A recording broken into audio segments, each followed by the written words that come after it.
Chapter 4. The Rabbit's Reward. Page 16. With the successful sorghum harvest and the burgeoning understanding of composting, Elara introduced the villagers to a new, vital component of their survival: rabbits. They are prolific breeders, she explained, gesturing towards the small, fenced enclosure, and require minimal space. In this world of scarcity, they offer a sustainable source of protein and fur, both essential for our continued existence. She held up a healthy rabbit, its nose twitching, its eyes bright and alert. We will construct hutches using salvaged wood and wire, providing them with shelter and protection from predators, ensuring their well-being and our future supply. Elara emphasized the importance of creating a sanitary environment, explaining how disease could quickly decimate their livestock. Cleanliness is paramount, she stated, not just for the rabbits, but for our own health as well. She outlined the plan to build the hutches on raised platforms, preventing dampness and facilitating waste removal. Page 17. The construction of the rabbit hutches became a communal endeavor, a testament to the villagers' growing sense of unity. Everyone contributed, scavenging materials from the ruins of Killeen, skillfully weaving wire mesh, and carefully hammering nails into place. Elara, with her practical knowledge and patient guidance, taught them how to create simple feeders and waterers using repurposed containers, ensuring the rabbits had constant access to sustenance. We must be resourceful, she reminded them, finding new uses for the discarded remnants of the old world. The most significant challenge, as always, was securing a consistent and sustainable food source. Elara demonstrated how to gather prickly pear cactus, meticulously removing the spines with tongs and knives. She explained the process of drying grasses and weeds, creating a hay-like feed that could be stored for the leaner months. We must learn to utilize the bounty of the land, she said, and to preserve it for times of scarcity. She also began experimenting with fermenting corn stalks, creating a nutritious silage that could supplement the rabbit's diet. Page 18. As the rabbit population began to multiply, Elara taught the villagers the essential skills of processing and storing animal products. She demonstrated the humane way to butcher the rabbits, showing them how to skin and clean the carcasses with respect and efficiency. We must honor the animals that sustain us, she said, her voice filled with a quiet reverence.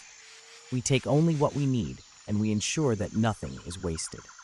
She explained the importance of preserving the meat, using techniques like drying and smoking, ensuring a long-term food supply. The villagers learned to tan the rabbit hides using a simple mixture of ash and water, transforming them into supple, durable leather.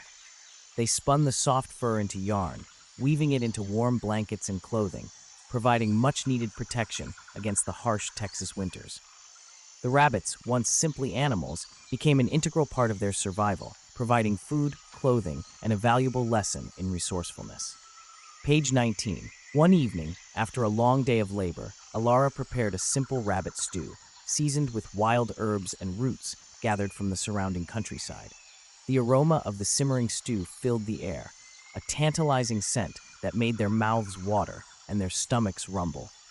They gathered around the fire, their faces illuminated by the flickering flames, their eyes filled with anticipation. The stew, though simple, was a feast, a reminder of the abundance that could be found even in a world of scarcity. As they ate, they shared stories and laughter, their voices echoing through the stillness of the night. The rabbit stew was more than just a meal. It was a symbol of their resilience, a testament to their ability to adapt and thrive in the face of adversity. It was a moment of shared joy, a reminder of the community they had built together. Page 20. The rabbits, like the goats and the sorghum, had become a powerful symbol of hope, a tangible representation of their ability to rebuild and thrive. Elara knew that the path ahead would be fraught with challenges, but she also knew that they were not alone. They had each other, they had their knowledge, and they had the land. As the moon cast its silvery glow over the village, Elara looked at the faces of her community, faces that were no longer gaunt with despair, but lit with a quiet determination. They were survivors, they were farmers, they were builders. They were the seeds of a new world, planted in the silent earth, waiting to bloom. She knew that the knowledge they were gaining was priceless. She knew that the future of humanity was in their hands. They would continue to work hard and help each other. They would make a new, better world. Chapter 5. The Water's Wisdom. Page 21. Water, the essence of life, was their most precious resource.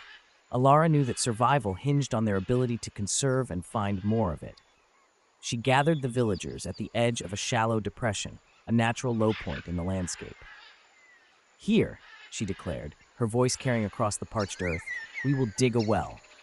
We must learn to find water where it hides, to tap into the underground streams that flow beneath our feet." She demonstrated how to use salvaged metal sheets and wooden planks to reinforce the well's walls, preventing collapse. "We must be resourceful," she emphasized, "using every scrap of material we can find." Elara explained the importance of digging strategically, choosing locations where rainwater naturally collected. She also showed them how to construct rainwater collectors using salvaged tarps and gutters, maximizing every drop of precipitation.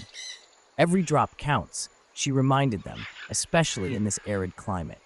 They used pieces of cloth to filter the rainwater and learned to boil it to make sure it was safe. Page 22. The digging was arduous, the earth hard and unyielding. The villagers worked in shifts, their hands calloused and blistered, their brows slick with sweat. Elara, drawing on her knowledge of geology and hydrology, guided their efforts, pointing out subtle signs of moisture in the soil. She remembered her father's lessons, his deep understanding of the land, and she applied them with renewed purpose. One afternoon, while exploring the ruins of the Colleen Library, Elara discovered a hidden cache of weathered books on agriculture and engineering. She spent hours poring over the pages, deciphering faded diagrams and handwritten notes, seeking forgotten knowledge that could aid their survival.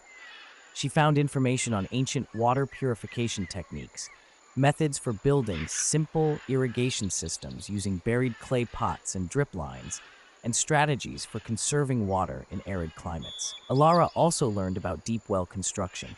She now had a few more ideas on how to improve their water supply. Page 23. That evening, under the flickering light of a salvaged oil lamp, Elara gathered the villagers and shared her discoveries. She explained the principles of water management, the importance of protecting watersheds, and the need to use water wisely and responsibly. "Knowledge is our greatest weapon," she declared, "our shield against the challenges we face." The villagers listened intently, their eyes filled with a renewed sense of hope. They implemented a system of water rationing, ensuring that everyone had enough to drink and that the crops received the water they needed. They constructed small dams to capture runoff during the infrequent rains, storing it for drier times. Elara also taught them how to create a simple water filter using charcoal, sand, and gravel, improving the quality of their drinking water.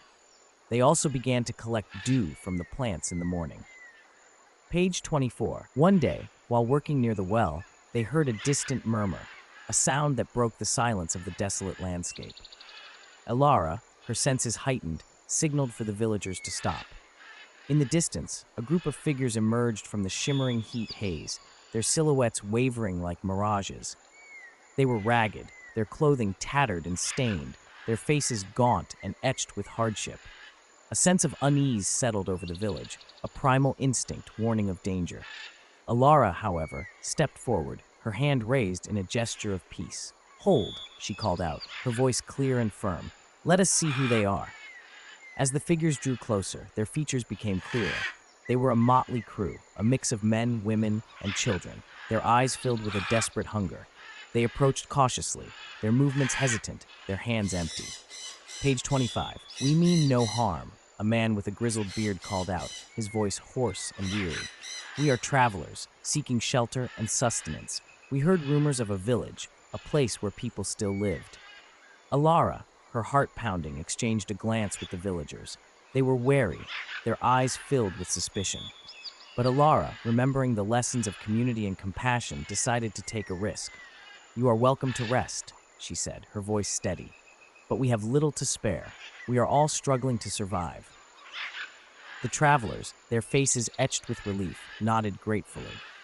"We ask for nothing more than water and a place to rest," the man replied. "We are willing to work for our keep." Elara, after a brief discussion with the village elders, invited the newcomers to stay, provided they contributed to the community's efforts. The villagers, though initially hesitant, agreed, recognizing the potential benefits of additional hands and shared knowledge. I hope you found that entertaining. If you did, please hit that like button. And don't forget to subscribe so you don't miss any of my future videos. I'm always trying to bring you new chapters. See you next time.